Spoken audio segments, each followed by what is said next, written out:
Welcome to Straight Talk for Entrepreneurs, where we reveal what it really takes to build a successful business. Whether you are starting with an idea or growing your business, this is the show for you. My guests and I will show you how to build a strong mindset, a powerful body, a profitable business. Hi, I'm Brandon C. White, and this is Build a Business Success Secrets. Hey, John, thanks for joining, man. How's Puerto Rico? Brandon, Puerto Rico's on fire, man. It is paradise for the last 4.5 years. I've got nothing but sunshine and rainbows for days. Right on. So you have a very popular podcast, needless to say. I guess you started that about 8 years ago. But when I hear you say that it's sunny and warm, you came from San Diego. So, is it that much better than San Diego? Bro, San Diego was 44 degrees yesterday.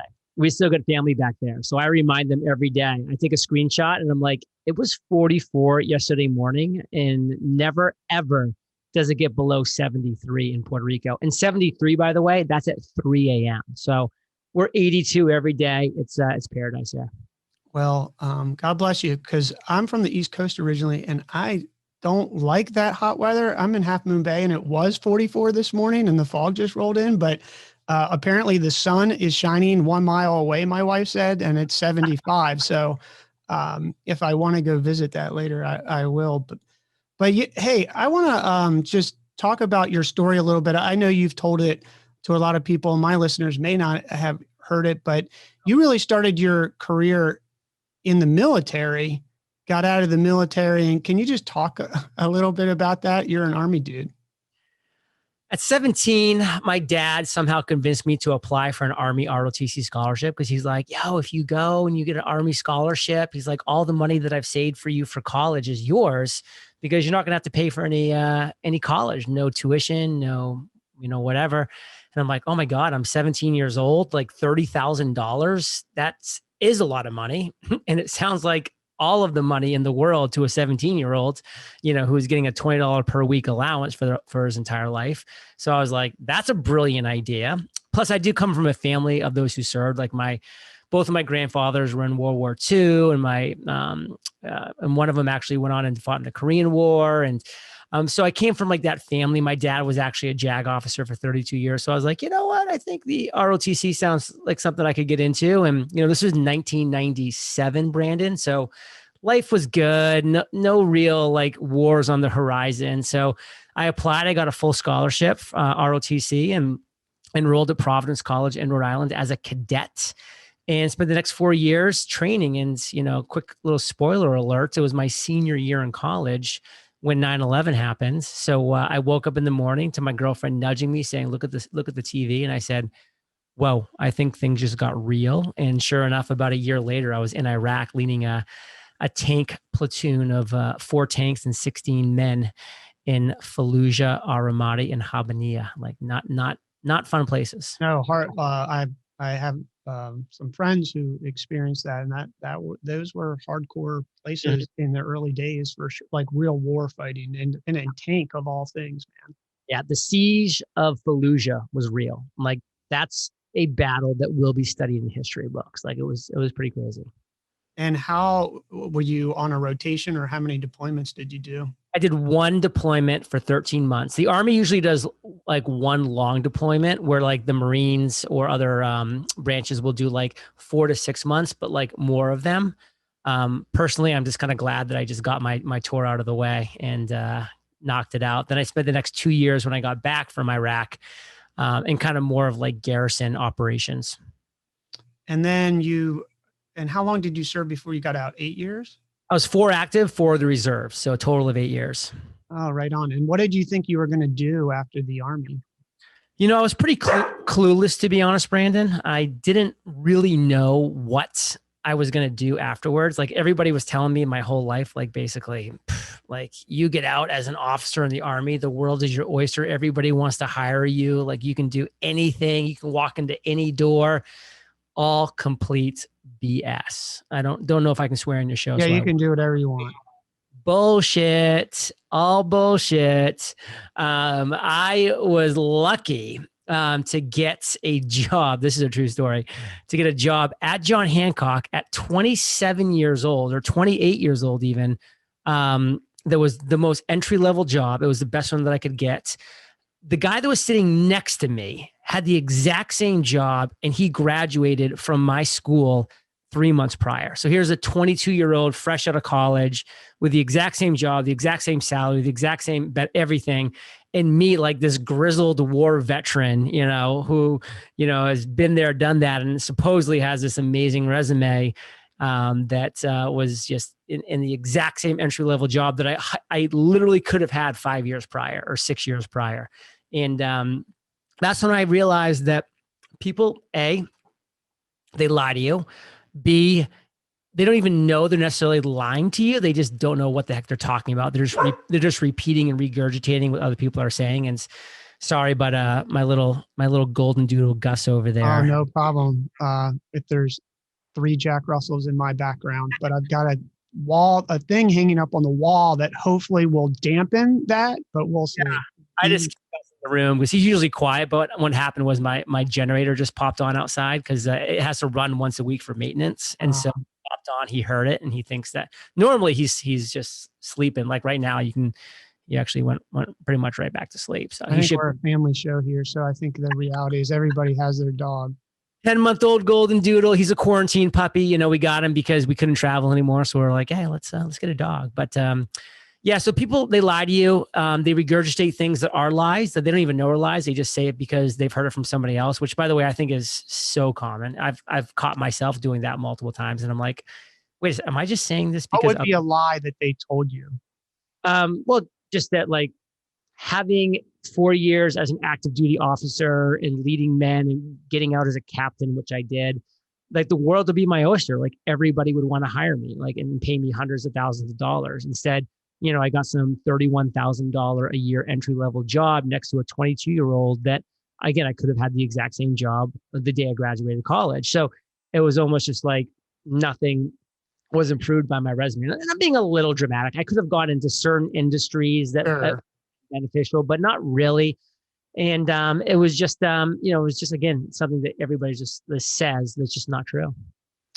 So then what do you decide to do? Because I imagine it doesn't feel good to sit next to the 22-year-old who gets out making the same amount of money. And not that you're that old, right? But things change from 21 to 28. You may not be able to party as hard. I don't know, things like that, right? Still partying pretty hard at 28, not as hard. But I made him my bitch, Brandon. I did. I made everybody on that sales floor my bitch. And at the end of like a month, I was killing everybody's numbers so bad just because I was outworking them. I wasn't smarter or better or anything. I was just outworking them, just making more phone calls, having more talk time, which are the big metrics in corporate finance. That I was the number one sales guy. And, randomly, and this is how life works sometimes, like the number one sales job was vacated because that person got promoted to a manager. And they threw me in there as kind of just like, hey, we're just going to put John in there. The job's going to go to one of these people that have been in the job for 3 or 4 years. But just to show them, that somebody that works hard and comes in early and is a hard charger can get in consideration. And I just crushed the interview process. And I made the next person up who made the hiring decision realize just there was no, like, if he hired anybody else but me, he was making a huge mistake. And so immediately I get this high level job, the most coveted sales job in the company after 1 month, just because I didn't like crawl into a corner and cry about it. I just said, I'm gonna make them pay for this. And that was great. And I spent a year doing that. There's some pros and cons, working in corporate finance. I have some fond memories and some, memories where I wanted to, jump out of the 43rd window, but at the end of the day, it is what it is. So you made a move. I made a move. I don't know if you remember this website. It was called ladders.com. I mean, I'm actually old enough to remember that. I mean, it might still be around. Did it go away? I don't know. I don't know. I don't use it. So, but I do remember it was really popular back in those internet times. Only, 6 figures and above jobs, which is kind of the appeal of it, which make, my first understanding of like, oh, it actually works to have a niche and to be special. And for me not to go on Monster and have to cycle through $30,000 a year jobs to maybe find one big one. So ladders made sense to me. It was cool. I got a job in New York City, from ladders. And so I kind of walked out the door from my Boston John Hancock job and never looked back. So what job was that? It was it's an interesting job actually. So, I got the job because I was doing so well as a sales guy in corporate finance. So they knew I could talk the talk and walk the walk and sell. And this was a company that the name's almost even escaping me, but it was something like GMR Tech or something like techie like that. And they bought old 3G cell phone towers and equipment from the US and they resold them to third world countries because we were like all transitioning to whatever, like 4G, LTE, Yeah. all that jazz. And that was my job to like literally call like companies and people and politicians and like South America, Africa, different countries, and like say, hey, we've got these cell phone towers for you. They're still awesome. They still work, and if you want them, this is the price point. And it was a sales job, and it was an interesting company. It was definitely kind of very startup. Like this, the office was in the old bedroom, not the old bedroom, sorry, the old apartments of the founder, who once the company kind of took off, he got another place and just turned the whole apartment into an office. And that was that. Every day I woke up, walked a couple blocks to Broadway and tried to sell that technology. Rusty towers. So how long that last? That was about a good 8-month job right there. Oh, it's long. Yeah, it was pretty long. It felt even longer because it actually happened right during the financial crash. So I was working for John Hancock when I looked out the window and I saw people walking out of Bear Stearns with boxes. Like I could see that happening live. Like that was visual. They fired 70% of the salespeople at John Hancock, and that was like one of the 30% left. But then they just cut everything. They cut our commissions. They cut this. They cut that. And I was like seeing the writing on the wall of like, I'm not gonna fight through this. Like I'm walking out the door. Like I'm not grateful to have a job. Like this job, suddenly became very unappealing in the new world. And that's why I took that job down in New York City. But even though this wasn't specifically the New York City job, a financial job, it still was massively affected. Nobody was willing to, pay money for these things, or really they just couldn't get credit. Even if they wanted to, credit had completely frozen. So this job kind of started to, the opportunity started to lessen. And the true story, by the way, and I really haven't told this many times, to be honest, but I'm walking in Soho. It's a freezing November day. It's like the rain's coming down. It's sleeting. And I'm just miserable. I'm like, my job kind of sucks. This weather sucks in New York City. I do love New York City, to be honest with you, but it was just, I knew I was going into a long winter and I wasn't looking forward to it. I had been there for the summer and the fall, which was awesome. But I walked into Hollister and just really to get out of the cold. Like it was just cold. I walked in, they had this whole 1-story video live. It was live streaming of Huntington Beach, which is like where Hollister was founded or something. And it was live and people were surfing and swimming and playing beach volleyball. And I'm like, that's people's lives right now. And like my life is like freezing. I'm going back to a room, not an apartment. I rented a room from like a 60-year-old dude that I lived with. Because that's in New York City, man.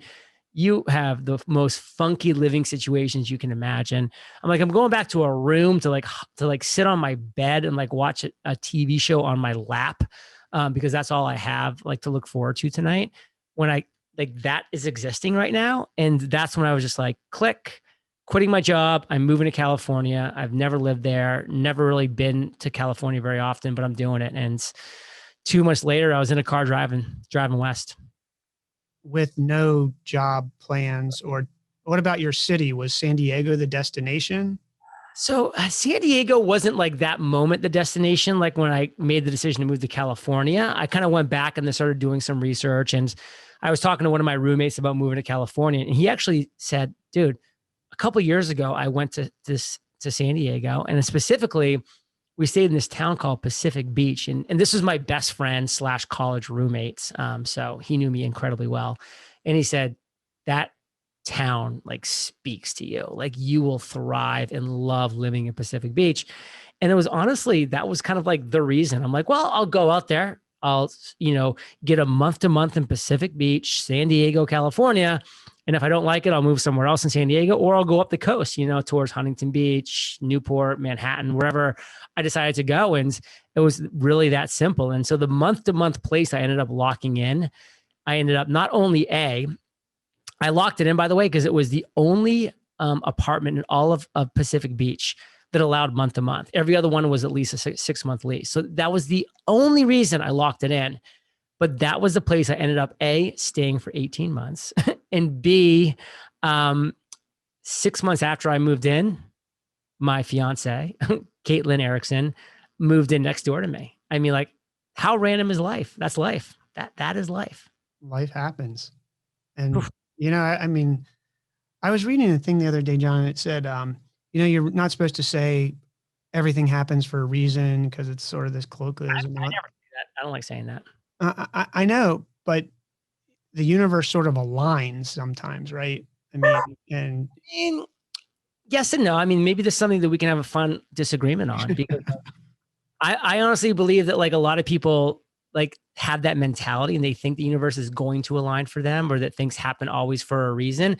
And that allows them to like not really take life by the horns and not like really take, control of what they're doing. They're just like, oh, like that sale went through, but life happens for a reason. It's like, no, that sale went through because you failed at X, Y, and Z. So like get over yourself, take 100% responsibility and go forward. Like you're sitting at a stop sign, somebody slams into you from the back. It's totally their fault. And you want to just bemoan and say, oh my God, like the universe has aligned to take me down. It's like, no, like, listen, take 100% responsibility. Let's get this thing fixed, get it off your plate and move on to the next thing. It's like, that's one thing that I really learned in the military was like, man, like those people that waited for things to happen to them or always like identified things that they thought were happening for certain reasons. Like those were not people that I wanted to be on missions with. Like I wanted people to be on missions just like, we're going to create our own destiny. We're going to create our own reality. We're going out here now. If the universe is setting us a sign that we don't like, we're going to shift the universe. We're going to ignore the universe. We're going to break the universe. Who cares? And like, that's my attitude. So like, am I really happy with where I'm at in my life right now? Yes. But I don't like look at it as it's because the universe aligned or because, everything's meant to happen for a reason. I just don't buy in that philosophy personally, but for people that do, and if it works for them, I'm happy for you, but that's just not me. Yeah. I think we agree. I think I'd say it a different way, but I think you have to take 100% of responsibility for whatever you do. And the people that don't and use it as an excuse, it turns into, you're probably not going to get that far. That 100% responsibility thing. I mean, the officers in the Army that were above me in the chain of commands, the few, and I unfortunately have to admit, there's the few of them, the minority that took 100% responsibility for everything in their chain of commands were fantastic. They were loved by their soldiers. They were successful. They crushed it. And the majority, unfortunately, because it's kind of a human trait, who just, are always trying to pass the buck. It was somebody else's fault. It's this and that, which by the way, I hate to throw my father under the bus, but I always tell him it's one of his biggest faults is he just can never take responsibility for anything that happens. He's been very successful despite that all, but it's a terrible fault in my opinion of his. It's everything. And I just had zero respect for anybody in my chain of commands that would not take 100% responsibility. Zero. It was just, that was the one thing. And that's when I always said to myself, if I'm, as a leader, I'm going to take 100% responsibility. And in everything I do in life, I'm taking 100% responsibility. So every success and failure I've had, it's on me. Yeah, I tend to agree. And I can see having someone who didn't take responsibility, how that would definitely affect you. And I think, hey, look, you talk to entrepreneurs, I talk to entrepreneurs. I've been an entrepreneur since the beginning of time. Not that old, but old enough. But you look great, Father Time. I tell people that was the Neutrogena face cream. I highly recommend it.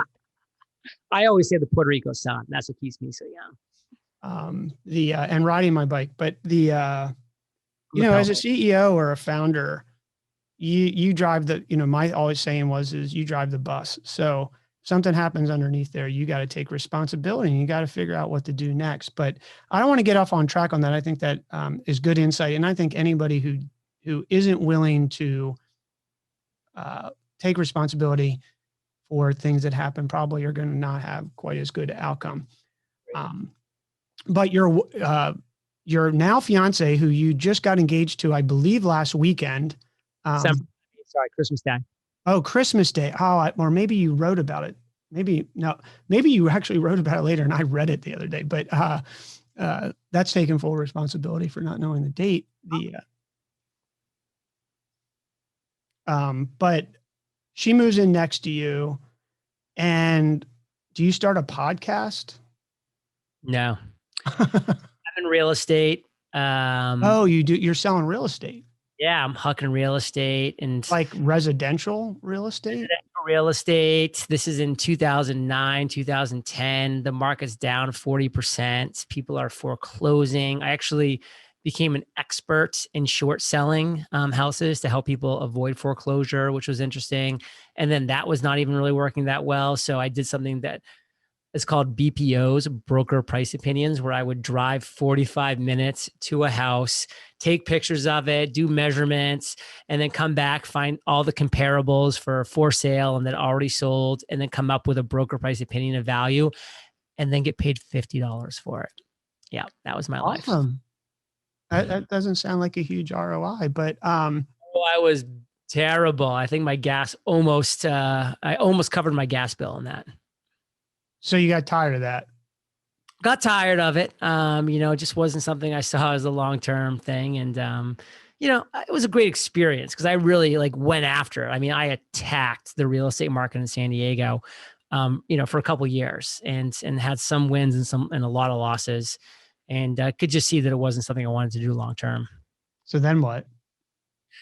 Then, believe it or not, a family friend just happened to be with his family, visiting Del Mar, which is a couple towns north of Pacific Beach. And my dad reached out and said, "Hey, you should go see Greg." And I was like, "Oh, I'll go say hi." And I went to their place and we went and sat on the beach. And I'm like, "What are you doing, Greg, these days? You still in commercial real estate back in Maine?" He's like, he's probably about 15 years older than me. And he's like, "Yeah, I've been doing it. I'm a partner in the business now. Things are going really well in commercial real estate. We're actually looking to bring on a couple younger generation people to kind of bring some new life into it." And he's like, "I have too much work. I need to give this work to somebody." And I was like, and I remember this conversation so clearly. I said, I'm thinking about coming back to Maine, which I really was. I was just like, I've been in San Diego at this point for a couple of years. It was great. I made great friends, loved San Diego for what it was. What was actually single at the time, to be honest. I wasn't dating Kate at this time. And I was like, I think I'm going to move back to Maine. And he's like, he's like, well, if you do, he's like, I know you're really into real estate here. So you obviously get the real estate game. I'll bring you on to our brokerage and you can take a stab at commercial real estate. I was like, that sounds great, and I pretty much on the spot agreed to move back to Maine within a couple months, which I ended up doing, to start my commercial real estate career in Portland, Maine. I bought a condo downtown. It was beautiful. It was like a 3-minute walk to work. And I kind of left the crazy, really my unsuccessful real estate career in San Diego behind and moved across country to Maine. I don't know I don't want to insult any listeners from Maine. But a guy who grew up in Maryland who moved to California and, knock on wood, never moving back, sounds like an interesting transition for you. So how long does that last? That lasts a couple of years. My sister there was reasons beyond, just moving to a place to move to a place. I mean, number one, I kind of felt like it was time for me to try to sink my teeth into a career. And this kind of sounded like it could be a career. Like they were going to put me on partnership track. It sounded more serious and professional than just kind of being a real estate sales agent. My grandparents were very, getting quite old at that time. And I knew there wasn't a lot of time left. And there was an opportunity to spend time with them. My sister had just had a baby, literally, and this was her first child.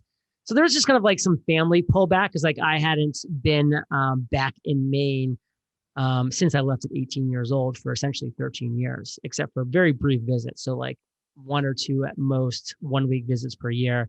So there's kind of some family pull, and there was like this might be a career opportunity pull, but there was no illusions of grandeur. Like, I knew Maine was not going to, hold any kind of candle to San Diego and all the location reasons that matter. So how do you find your way? I'm going to jump forward from time today because I want to talk about your book. I want to talk a little bit about Puerto Rico, and a few other things. So how do you get to I mean, people call it podcasting. I'm a media guy and I have a media company and sold it. So I find it a little like you have a media company, you have a true media company. How do you get to that spot? So I am not very fulfilled as a commercial real estate agent. It's just not my thing. I mean, I remember the day I knew this, and people listening, you should be able to resonate with this. Like I locked in a quote unquote big deal. And then I was just like, ugh, now I've got to go create this contract and like get signatures. And I wasn't even excited. And I'm like, this is like a big win in the commercial real estate world. And I'm not even excited about it. In fact, I'm kind of disappointed that it happened. And I was like, this cannot be the career for me. So that's when I really just went double time into reading business books, entrepreneurship books, learning. And like that, I stumbled into listening to podcasts just to try to learn and educate myself. And it was really kind of that moment where I said, man, I'm really enjoying these interviews with these successful entrepreneurs. I feel like I'm learning a lot, and I'm kind of feeling like it's attainable to maybe do something. I can find something to become an entrepreneur. I have no idea what that looks like. And I'm like, you know what I'm going to do? I'm going to go find the daily podcast that comes out every single day with an interview with a successful entrepreneur. So I can just listen to a ton of these interviews, and maybe one of those interviews and one of those ideas will spark something inside of me. And Brandon, that show does not exist in 2012. And I said, how does this show not exist? How is there not a daily podcast? Like these podcasters, I'm sure they're working hard hypothetically, but one interview per week. I mean, come on. I'm like, I need more content. I need more quantity. And that's when I just said, screw it. I'm going to suck. I don't know what I'm doing. I'm not a techie person. I've never like been an audiophile, but I see a void that needs to be filled. I'm going to launch the first daily podcast interviewing entrepreneurs. And I'm really proud to say that the day that I launched, I was the best daily podcast interviewing entrepreneurs. I'm also equally proud to say the day that I launched, I was the worst daily podcast interviewing entrepreneurs. I was the only show in town, brother. And that is the only reason why I won, period, end of story. Well, that's a good story. So you start publishing are you doing this full time or you have a side gig? And I think it's important because there's these, people have these, this when people start companies, they believe that you just one day quit your company, started doing X, Y, Z, and all of a sudden you're living in Puerto Rico and living the dream life. Like, quit my job. I walked in and I, gave some BS excuse about why I wasn't going to be in commercial. I didn't want to be in commercial real estate anymore because I was letting some people down, to be honest. I mean, I had actually convinced my brother-in-law, who's the same age as me, to leave his commercial real estate firm that he was working with to partner with me with this new group, which, by the way, ended up being a great fit for him because now he's a partner at the same firm and doing incredibly well. But I also feel like I let that guy Greg down. That was my family friend that brought me on, but I knew I had to get out because I wasn't going to help them staying in as and forever be a very, very mediocre to below mediocre agent or broker. I just knew it wasn't going to help anybody. So I just ripped off the Band-Aid, made it happen one day, walked away, and went all in. So to answer your question, full time. I knew if I was going to do a daily podcast, I had to hire a mentor, which I did. I had to join a podcast mastermind, which I did because I didn't know anything, and go all in. And I did that. And that was my sole focus starting in 2012, about the May timeframe of 2012. And you stand up a podcast, you figure out the tech, which was getting better at 2012. And then you just start reaching out to people and recording the interviews and publishing them, basically. I mean, I was just hustling. I got, for every 100 asks, I maybe got 5 or 10 yeses. So I'm pumping out the requests because a daily show, man, I need 30 per month. I need 365 per year. So I'm really going double time on this. And, my podcast mentor said, can't be done. You won't find enough guests. You'll get burned out. You won't find enough time. My podcast mastermind leader, Cliff Ravenscraft, who a lot of people know as the podcast answer man, said, can't be done. A, people don't want it. B, you'll never find enough guests. And to me, again, having been an officer in the U.S. Army, where one of the reasons, a little kind of side note, as why the U.S. Army is the best military force in the world is because they don't train their officers to take orders. They train their officers to get the information and then to make the best decision, being the feet on the ground and being the eyes on the objects. And most other militaries, like the Iraqi army, who never had a chance, and other large militaries around the world, they have no flexibility. And so when it comes, the bullets start flying, they don't know how to operate. They freeze, they panic because, there's zero plans survive first contact with enemy. And so because that's a truth, which it is, all these, plans that these other, our opponents, our enemies have, they don't survive first contact with us and they don't know what to do. Where the US soldiers, we improvise, we make things happen. And, I need to go into far detail, but that was my attitude when I got that information. Because from my podcast mentor and my mastermind leader, Cliff Ravenscraft, most entrepreneurs would have just been like, okay, they're the pros. I'm just going to listen to them. And I was like, sweet. If the best people in the podcasting space say it can't be done and I can find a way to do it, that's where all the opportunity is. Because the higher the barrier, the lower the competition. And I had no competition. I was the only show in town because nobody else either could or wanted to produce a daily show interviewing entrepreneurs. So I was it. And that's hard. I mean, anybody who produces has been in the content world. I mean, doing content, I don't even care if you're just sending out an email, much less recording a podcast thing and doing the reach out. It's hard. It's, I assume you were editing them yourself? 100%. And I was terrible at editing. It was taking me forever. I did everything. I mean, I just worked my ass off.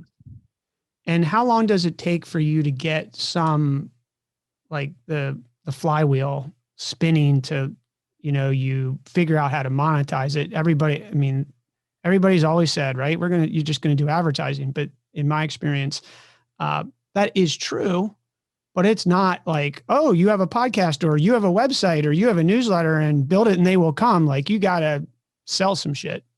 You are correct. 7 months in, and that's post launching my podcast, by the way. So that's not even when I, actually started. This is like 12 months post going all in, AKA 7 months post launch, because there was like a 3 or 4 or 5 month pre-launch period. I get an email from this guy. He said, hey, I run this company called The Midroll, and we work exclusively with comedy podcasts, and get sponsors for them. We're looking to move into the business space. And frankly, I don't think your show is the best show, because it wasn't. And he was being honest. He's like, but you have so much inventory. You have a daily show. So that's really appealing to somebody like me. Let's jump on a call and let's get you some sponsors. He's like, because frankly, sponsors don't see great ROI from comedy shows because, the listeners are all over the place. But he's like, a business show. He's like, I have like 99 Designs, Squarespace, like LegalZoom. Like, these companies want to be heard by budding entrepreneurs and businesses and, all that jazz. So after the call, he actually booked out my entire 8th month. So starting at the end of month 7, I had 0 sponsors and 0 money that was made up to that point. But at the 8th month, I had a full sponsorship run that was generated $12,000, and I was off to the races. And it was actually me taking that and then adding a few other revenue streams, which we can or cannot talk about if you want to down the road, that allowed me to, at month 13, again, of post-launch, more like month 18 of doing this, so almost, a year and a half after going all in on podcasting, I did have my first six-figure month. And little spoiler alerts, one thing that we've done now every month since then is publish an income report. And yeah, I want to ask you about that. But I want to go back, just to ask one question before we jump there. I'm glad you went there. Were you living off of savings? 100%. So when I graduated college, I was one of the fortunate few, because of my Army scholarship, to have zero college debt, plus that $30,000 that my dad handed to me that he was, otherwise would have been gone in my first semester of Providence, by the way. Forget about the first year. And then, as a deployed officer, you don't make great money as an officer. You make okay money. But I was deployed for 13 months, where I literally, during that time, you save all of your money because you don't spend any money on anything. Like, I was a single guy. I didn't have a family back home spending my money. So all that money was being saved. You don't pay taxes when you're deployed, and you get hazardous duty pay, and you're still getting your housing allowance, even though I didn't have a house or any kind of rent. So I racked up like $85K in 1 year that just was straight savings. So I was around the low, 100 to 120 was my bank account around there when I quit my job. Because what was funny, when I got out of the military, I was able to not decrease my savings from 26 to 32, but I didn't increase it either. I was just hovering for 6 years because I just wasn't really successful at anything that I did for those 6 years. So to answer your question more, directly, is yes, I was just off savings. So you published this income report, and there's, I think it's interesting. I think it's awesome that you open up the book, because there's, as you know, and you've been around the internet enough now, there's a lot of mystery entrepreneurs out there who seem to have G5s and Lamborghinis, but the best I can tell, and I'm being nice here, they're leased or rented for the picture shoot. The only reason is, by the way, they're just going up to a car lot. Right. So let's just call it what it is. And I think it's really terrible, because I think it set expectations for entrepreneurs or people who are aspiring. And I think you get the wind taken out of their sails when they realize that. And I'm not saying that some of these people that you and I both know aren't good marketers. I think that good marketers is awesome, but maybe I'm too pure or something. But as an entrepreneur, I think you got to really shoot it straight for some people, especially when they're quitting their job and whatnot. But I think it's awesome that you published it. I think there's two sides to that, mainly because now right, everybody knows what you make. So how have you, if you could just, I want to get to your book before we get to the bottom of the hour, but how have you thought about that? Because there's been some people, I won't name them because I don't want to call anybody out, but some people have stopped doing the income reports because they say that that it causes them not to be relatable. I don't know. I don't publish my income report. I've considered publishing an income report on one of my companies. So I'd love to hear your thoughts as I see your wheel spinning over there. What you think? Maybe it makes them feel not relatable, or maybe they just stopped making that much money. Well, thank you for saying that. Since your podcast is more popular and probably can withstand the scrutiny, I'm going to appreciate you, John, for saying that. Yeah, and it's true. And whenever people do ask me the question, what's the worst advice you think is out there? I say the worst advice is fake it till you make it. And that's what so many people are doing out there. They're faking it till they make it. So they have all these illusions of grandeur and these cars and these planes and these trains, and these automobiles and these yachts, and none of it's real. It's just all smoke and mirrors. And it's the worst because, you need to build know, like, and trust with your audience in every way, shape, and form. And you can lose it in a second. Warren Buffett's great quote of, it takes you 20 years to build a reputation, 5 minutes to lose it. And that's the truth. So for me, back in now let's just we're at the 2013 timeframe when I'm actually making money. Again, about a year and a half into my business of not making basically any money. But at the essentially year and a half point, I started making really good money with the business. And I looked back and I said, man, one of my inspirations to actually even give this a try was Pat Flynn when I was reading his income reports in 2011. I'm there with you. I was like, actually made me feel bad because I had a podcast in 1999 and I was like, this guy, I'm thinking to myself, man, I mean, what did I do? But anyway, I'm with you. I remember Pat doing that. Want to talk about comparing and despairing? We can get into that later, but don't do that. Don't compare. No, of course. I was like, oh, here's Pat Flynn. He's a great guy. From what I can tell, obviously just reading, seemed like a family guy, just adding value. And I'm like, he's making money and he's showing us how he's making money. It was inspiring to me because I didn't know, coming from like a military, like trust is everything, like respect is everything. I'm like, I don't want to be looked at as like some slimy internet, sleazeball that's trying to make money that I felt like was kind of out there a lot. But Pat kind of showed me there is a way. So my attitude from that moment forward was, if I ever find a way to generate significant revenue, I want to show other people how to do it, and I want to do it the right way. And I want to like kind of give other people the inspiration that Pat's given me, and kind of pay it forward that way. But I want to do it the right way, and not that Pat was doing it the wrong way because he did it the right way. But like I was like, I'm going to bring my lawyer on to give a legal tip. I'm going to bring my CPA on to give a tax tip, but also because these are like professionals, like their career is on the line. Like they are validating the fact that my CPA does my taxes. He knows my numbers.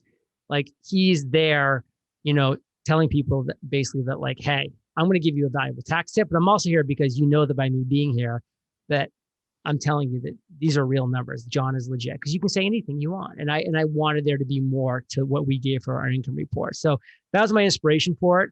And, immediately upon doing it, I was getting the kind of responses that I'm sure Pat was getting from a lot of people back in the day, that were like saying what I was hoping they were saying, like, John, like I study your income reports and it's given me so many great ideas on how I can make my first dollar, or how I can do this, or by the way, how I can avoid losing money, because we talk about how we make mistakes and fail all the time as well. Or, the softwares and tools that we run our business on, all those expenses are listed on the income reports so that people can see, how do we run a multi-million-dollar net profit a year business with 3 virtual assistants that have a salary of less than $4,000. Like that's how we do it. Yeah, well, that's awesome. And it does give people inspiration, and I think it does show a real path, and obviously it's worked, and that's why people like you. That's why I had you on the podcast, candidly. And I've never met you. I think we have some common friends, but I think you tell it how it is, and it's straight and it's fair and it's realistic. If anything, it should be inspiring to anyone out there. And I used to be a venture capitalist. The model is be a billionaire, and you'll do that. But I think it's something to be said for a small business that can do $1, $2, $3 million and throw off $1.2 million or $1.3 million or whatever that number is, and have a good life. Yeah. And there's something to be said for that. And I was lucky. I actually sold my media company to a really big media company, and it can work. That's how I'm sitting here in Half Moon Bay. Thank the good Lord. To do that. So I appreciate you commenting on that. I want to talk about, you've got this new book. I ordered it the other day. It is The Common Path to Uncommon Success, of which I think we've covered a lot here. I could probably go on and talk 3 hours, just talking about your journey and how it worked, because it is uncommon. I think you're inspiring, though, to a lot of military people. I work in that space, and you don't, and taking out the myth that you're going to get out and that it's going to be magical, because that expectation, I think, causes depression and some other, for real.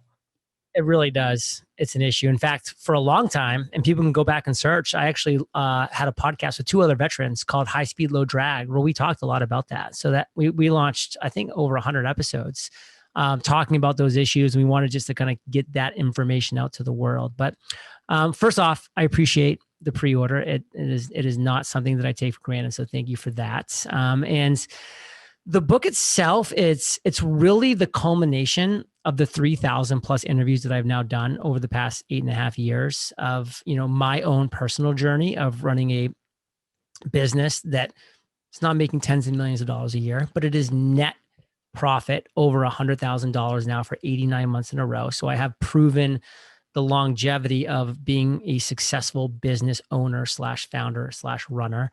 And it's really what I want to tell people, which is that you've been lied to. Those are the first words in the prologue. Yeah, I read that. You give a first, just for listeners, John, I think you give the first chapter, first 3 pages. Yeah, it's right there. The whole first chapter. It's right there on the site that we'll give in a second here. And you have been lied to. Like, so many people out there want you to think that the path to success is hidden, that it's secret, that it's, unattainable unless you give them $1,997.97 to unlock their course. And it's a lie. Like, the path is not easy. It's not an easy path, but it is attainable. And it is a common path that these 3,000 plus people that I've interviewed over 8.5 years have all taken. It's a very common path to their version, and that's a key word, their version of uncommon success. And so I wanted to craft this 17-step roadmap that I've seen over the years that people take to get to this uncommon success. And it's chronological, and the book is simple. It's 17 chapters, 17 steps. Every chapter is one step in that 17-step roadmap. And I want to be honest with your listeners, Brandon, is like, I believe this. Again, don't think that I'm mean. Don't think that I'm trying to offend anybody that's watching or listening to this right now. But if you read this book and you apply the principles and you follow this roadmap, and in 6 months, you haven't started to achieve some levels of uncommon success, it's time to pack up and go home. And by that, I mean, entrepreneurship's not for you. This world's not for you. And that's not a bad thing. You should find that out sooner than later. And this book's going to get you there sooner than later. Because if you're meant to be on this road, in 6 months, you will be stoked with where you are on your path to uncommon success. And if you're still struggling in 6 months, it's not going to happen for you. So go find an amazing job. Go be the 37th employee at Facebook, like somebody was at one point, who's, by the way, worth more than you or I will ever be worth. Yeah, because he's actually a friend of mine. And he's like not even 35, and it's true.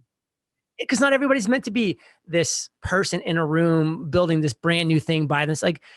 And this is the book to get you there quick, to know that this is for you. Now you're on the right path, or this isn't for you.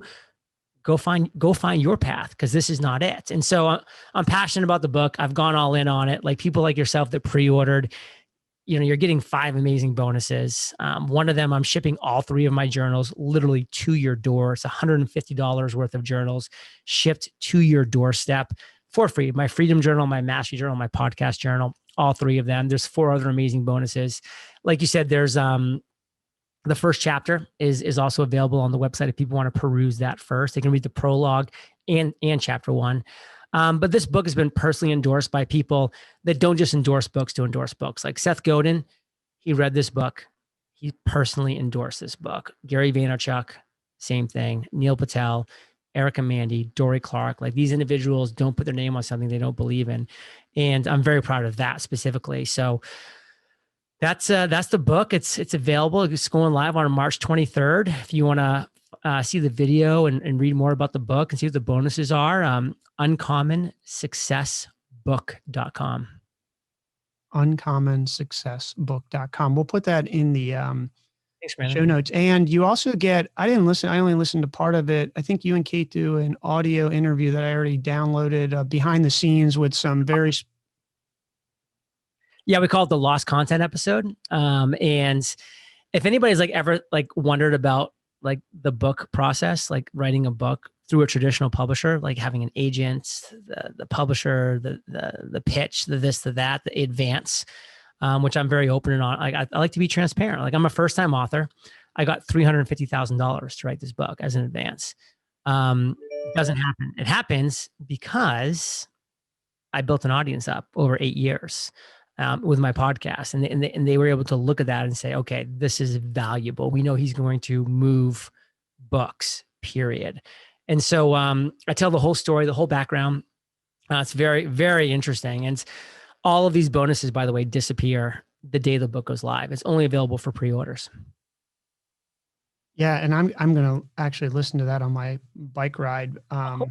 Yeah, and I think the book process is hard, so I congratulate you. And hey, you got an upfront advance. Like, holy cow, that's a real book. I'm not insulting any other. My mom wrote 7 books, and it's super hard. It is not for the faint of heart. 71,000 words. This thing's 273 pages. Like it's a meaty book. Just chapter 11, by the way, is longer than most business books. Did you write this yourself? Every word. I'm going to be honest. I'm transparent. I interviewed a few ghostwriters. I was like, I'm curious. I want to know what that's like and what that would look like. And I'm not against the process. Some of my good friends have done just that, and they, obviously rave about it. But at the end of the day, I'm like, these people aren't me. They don't know me. They're not going to write in my voice, and my audience knows me. I'm like, I'm doing this thing. So for 2 hours, the first 2 hours of every day for 2020, up until about August, it took me until mid-August, essentially from early January. That's all I did was the book. That was blocked off my calendar every single day for 2 hours, Saturdays and Sundays as well. And after it got whittled down and edited and it's in its final form now, it's 71,000 words. I wrote every single word. Even the passages where I have my contributors, like I had them give me an audio clip, and then I took their audio clip and I wrote the words, which of course I had them approve because it's representing them, but I wrote those words. Like every word you read, I wrote. Well, that's awesome.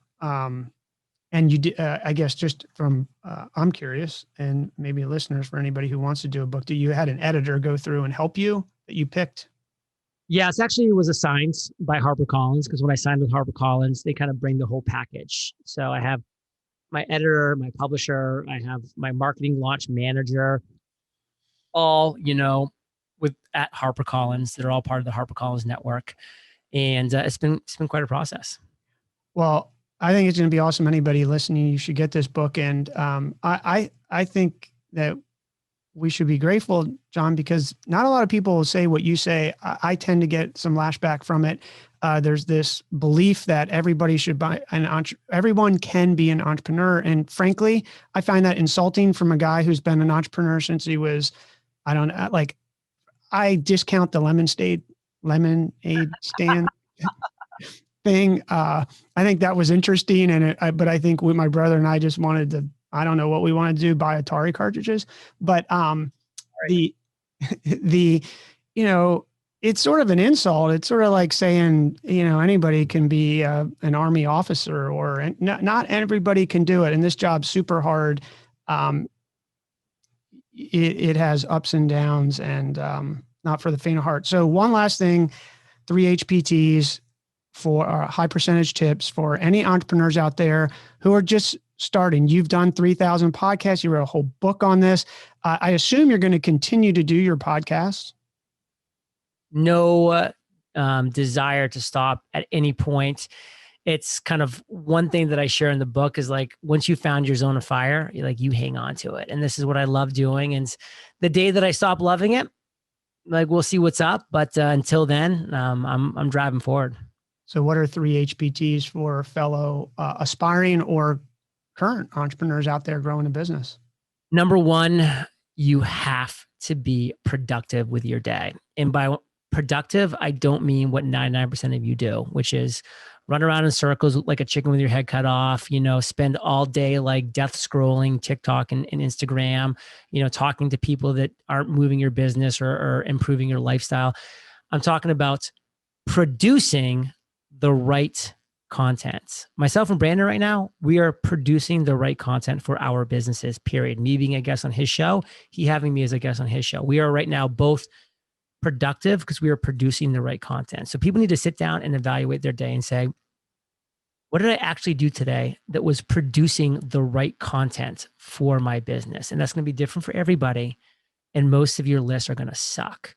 Number two, you need to be disciplined. And when I say disciplines, you need to wake up in the morning with an actual plan in place and then execute upon that plan. Like when I used to coach people one-on-one, I would always, my first question would be like, okay, pull up what your plan for the day was today.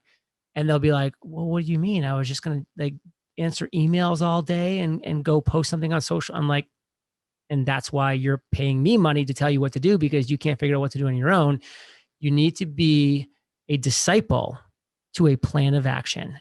Discipline yourself to have a plan of action and be a disciple to executing upon that plan every day. I could show you my calendar right now and your jaws would drop, because none of you could probably do as much work as I'm doing today. But number two, like, you would be really, really impressed with how every minute is accounted for. And then number three, you have to focus. You have to follow one course until success. So many people, they want to go and just taste a million things. And I get that on some levels, to like see what works for you. But then once you settle on one thing, everything else is gonna be cut out of your life. You've got to have this one laser focus to win. The reason why Entrepreneurs on Fire won at such a high level, because I did nothing else except produce a daily podcast for 2,000 days in a row. That was the only focus. Anything that got in the way of that was out of my life. It wasn't even a chance. And that's 5.5 years. Can anybody watching or listening to this even picture doing something for 5.5 years? Probably not, which is why you haven't made millions of dollars like myself and Brandon. But when you do, welcome to the big leagues.